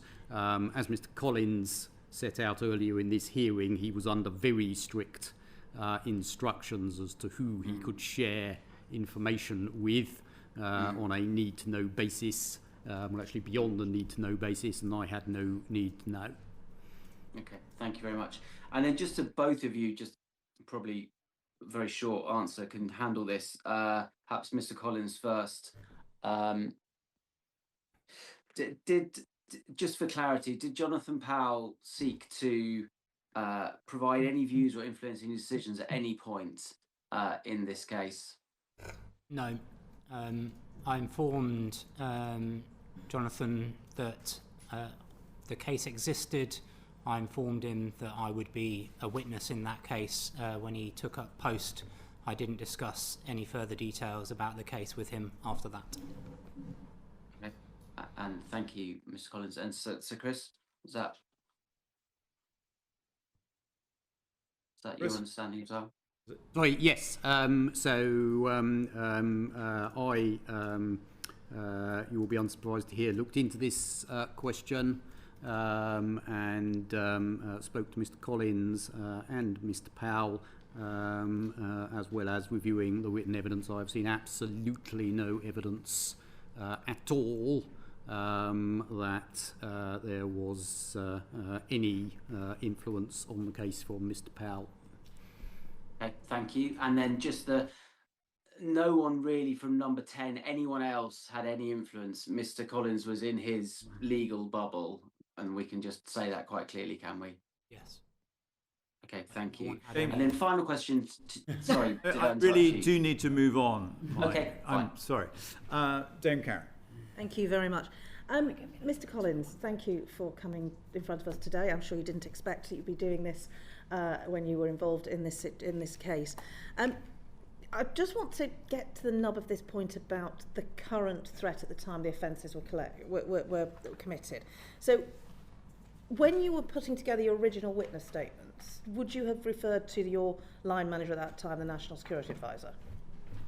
So in putting together the original witness statements, I think, as I mentioned in a response to Baroness Tyler, the team that work for me within NSS work very closely with operational partners in pulling that witness statement together, consulted lawyers, external counsel, and then I consulted the National Security Advisor at the time, and also the Cabinet Office Permanent Secretary. The reason I didn't consult the Cabinet Secretary at the time is he was on a period of medical leave. I then cited the Prime Minister on the first witness statement. So when the investigators came back to you and said they needed further evidence, did you at that point consult either your current line manager, or did you refer back to previous line managers? So did you talk to the previous National Security Advisor to get more information about what the threat had been at the time? So after I submitted my first witness statement, I think in April 24, a charging decision was made. After that, my legal counsel advised me that I shouldn't share my witness statements, and so in providing responses to the various different requests for more information that came from our perspective from counter-terrorism police, but obviously forwarded on from the CPS, The only people that I consulted with were the small team who'd put together the statements for me and my legal advisors. And you were asked by Counter-Terrorism Police to reflect the current government's policy in your witness statement? Yes. So I see there's a potential issue here, because the National Security Act, I appreciate, deals with a lot of the problems that this case had. And if the NSA was in place, it was in force at the time, we wouldn't be in this situation.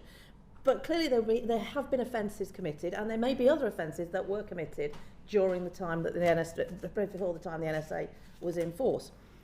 You've said that you, as a civil servant, will reflect current government policy. So are we in the situation now where if there was any case coming forward that had happened at a time under a previous government, that you would not be able to give the evidence that was needed to demonstrate what the threat was at the time, because you're under an obligation to give the evidence of the current government, or the position of the current government? If I'm able to rewind a little bit, this is a very unique set of circumstances. Operational partners for a long time were frustrated that they weren't able to bring kind of exactly these types of offences to justice because of the difficulty of the Official Secrets Act from 1911. And if you read the provisions in the Act, you'll see that it is kind of inevitably written for a completely different time. They have taken other disruptive action. And so you will have seen the espionage alert that MI5 put out around the activities of Christina Lee. But they didn't feel that was sufficient for the types of threats and activities that they were seeing. And therefore I was asked to support the prosecutions both for the Rousseff case and in this case as well. I took that on. I understood that would be a challenge in both cases. Actually, I was prepared to give evidence in an open court under the Rousseff case as well. I was very thankful that I didn't need to, but I was fully prepared to do so in this case, noting from the outset that it was always going to be a challenge. Yeah, sorry. I think if I've understood your question correctly, then the answer is no. So nothing in current government policy prevents us giving evidence about previous governments, the threats and my point was that Mr. Collins had said that as a civil servant he was obliged to reflect the policy of the current government. I absolutely understand that is the role of officials. Of the government at the time of the offences, not the current government. But clearly there was a statement in the third witness statement that was taken from an answer to a question in the House of Commons from a current minister, not a previous minister. And I just wonder why the previous minister's statements were not reflected in the same way. I was asked by Counter-Terrorism Police to include language from the current government in my witness statement because I believe they were concerned about the defence trying to demonstrate that there was a difference in policy position, and so we were trying to basically negate that line of attack. So that's where I get confused, because if that's the case, then it means you can never reflect the policy of the government at the time of the offences, because you are using as a matter for the defence the current government's policy, and that's where I get the contradiction comes. So as I understood it, my evidence, all of my evidence related to the activity at the time between 21 and 23 in delivering that those witness statements. I said I would be in line with the policy of the government of the day. I was then asked for a specific addition, and it is those paragraphs that you're referring to. That was the response to that specific addition that I was asked to from CTP. And you didn't think about taking some of the statements, answers to questions from the ministers who were in place at the time, for instance?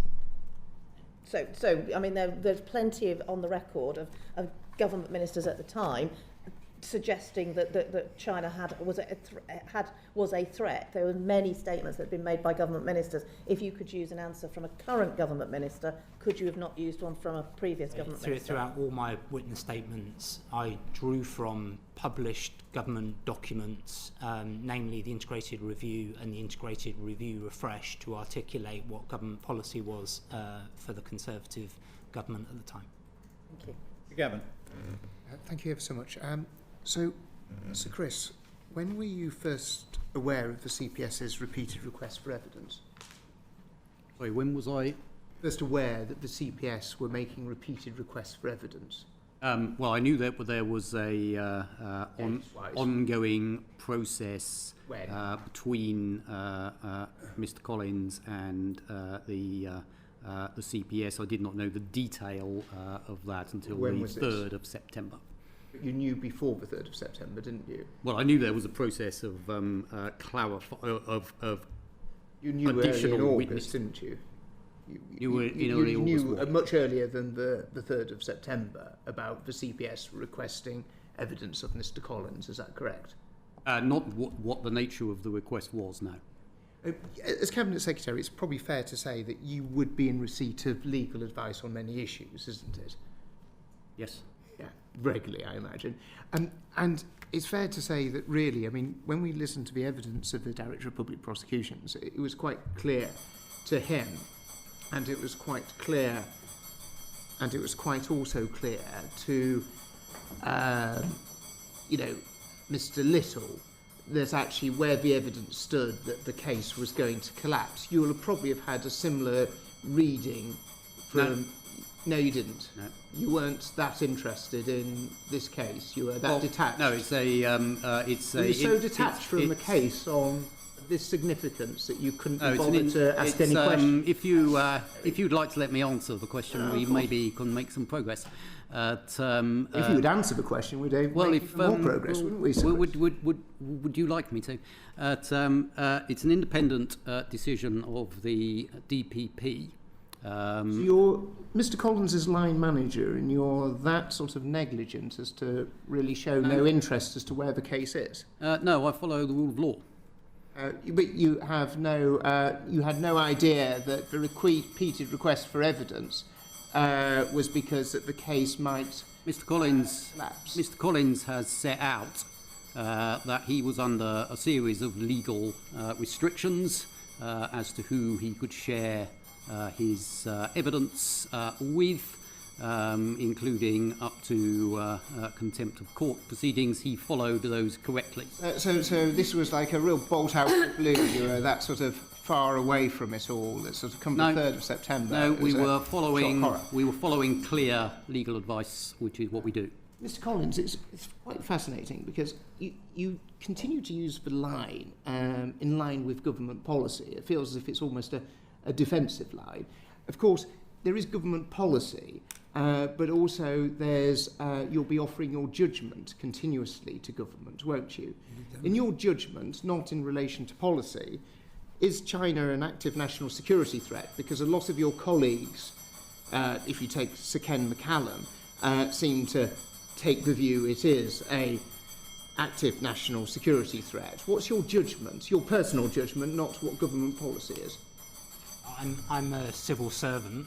But you have a judgment. I'm a civil servant. And you're bound to give this committee your view. We're not asking for what government policy is. We can read numerous documents as to what government policy is. We're asking for your judgment, Mr. Collins. What's your judgment? Do you believe that China is an active national security threat as Deputy National Security Advisor? So, as Deputy National Security Advisor, as a civil servant, I see a lot of information, a lot of very concerning information. I see the information that Ken McCallum does, and I see the range of threats that China poses to our national security. So is Sir Ken McCallum wrong? I don't think. Sorry, Sir Chris. I wasn't asking you the question. No, but this is a question of fact. Sorry, can we? Question of fact. Excuse me. Can we just actually have some decorum in this? And can we just keep the questions really more about the communications between the CPS and the government. So, Chris, you can answer. Yeah, I mean, just as a question of fact, I don't think Sir Ken McCullum has ever used those words. So if you have a reference where he did, I'd like to hear it. So obviously when the National Security Advisor was in China, he met with his counterparts. There'll be notes taken of those meetings. Was the issue of this case raised in those meetings? No. No. Okay. Thank you. Paul Robertson. I should be extremely brief, not least because we're past our time. And this is specifically for the Cabinet Secretary, and I see you as representing the government on this occasion. Should somebody in the government have intervened when it became apparent that the CPS needed more evidence, and Mr. Collins's evidence wasn't sufficient for what wanted prosecution? And if I could add with that, if you had concerns about the way in which an espionage case was progressing, would you raise that with officials and ministers? And what role does the Office of the Attorney General play here? And we haven't heard about him. Are you satisfied with the Attorney General's work in superintending, which I believe is the expression, the CPS? So the answer to your first question is no. The circumstances in which the government relates to the Crown Prosecutions Service have been set out very clearly, I thought, by the Attorney General's evidence this committee. I'm sure we will talk about it tomorrow, but it's, in my view, entirely inappropriate for government to intervene in criminal trials in the way that you describe.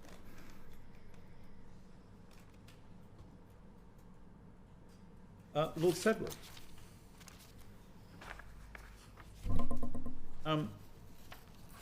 I just wanted to come on to the point really about what lessons you think that we've learned from this case. Perhaps to start with you, Matthew Collins, what lessons have learned and what changes do you think you need to make going forwards?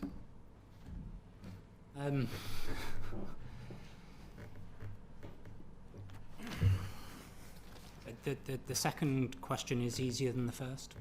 The second question is obvious. The answer to the second question is obviously the National Security Act, which, if it had been in place, I think, as Dame Karen Bradley suggested, we wouldn't be having this conversation. In terms of the lessons, I think a more open discussion directly with CPS earlier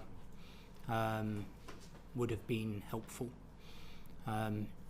Personally, I was quite clear from the outset of what I would be able to do and would be able to say.